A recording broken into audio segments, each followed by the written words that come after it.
Hi, I'm Emily Jackson with another edition of Week in Review. The Colorado Bureau of Investigation is looking into the cause of fire at JJ's Isolation Peak Motel on Highway 34 that destroyed nearly half the building.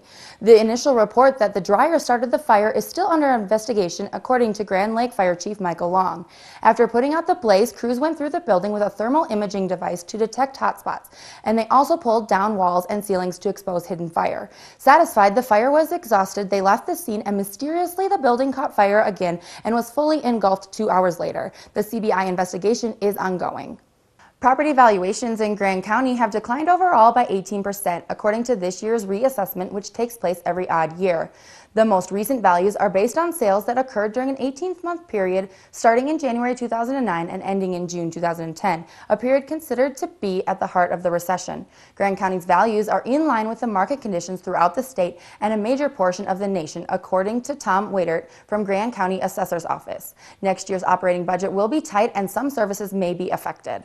The town of Winter Park enacted an ordinance last week stating that registered medical marijuana cardholders may grow up to a maximum of 6 plants for personal use within town limits.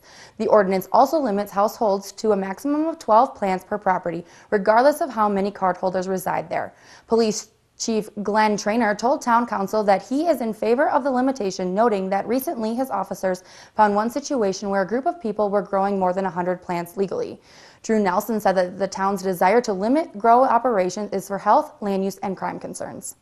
The defunct 30-year-old solar heating system at Grand Living Senior Home Complex in Granby is getting a major upgrade from the American Recovery and Reinvestment Act through the Colorado Governor's Energy Office. Liz McIntyre, Community Energy Coordinator for the Grand County area, has been working with the Grand County Business Economic Development Association to attract energy dollars to the community since 2009.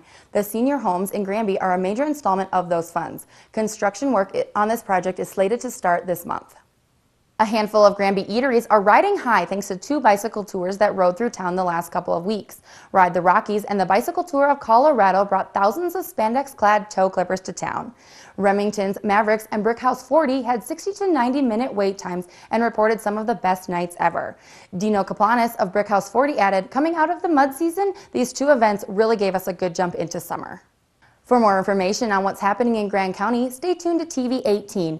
We bring you the latest news, entertainment, weather, and conditions, as well as what to do and where to eat. For TV 18, I'm Emily Jackson, and I will see you next time on Week in Review. Grand County's Week in Review is brought to you by Grand Mountain Bank, your hometown bank.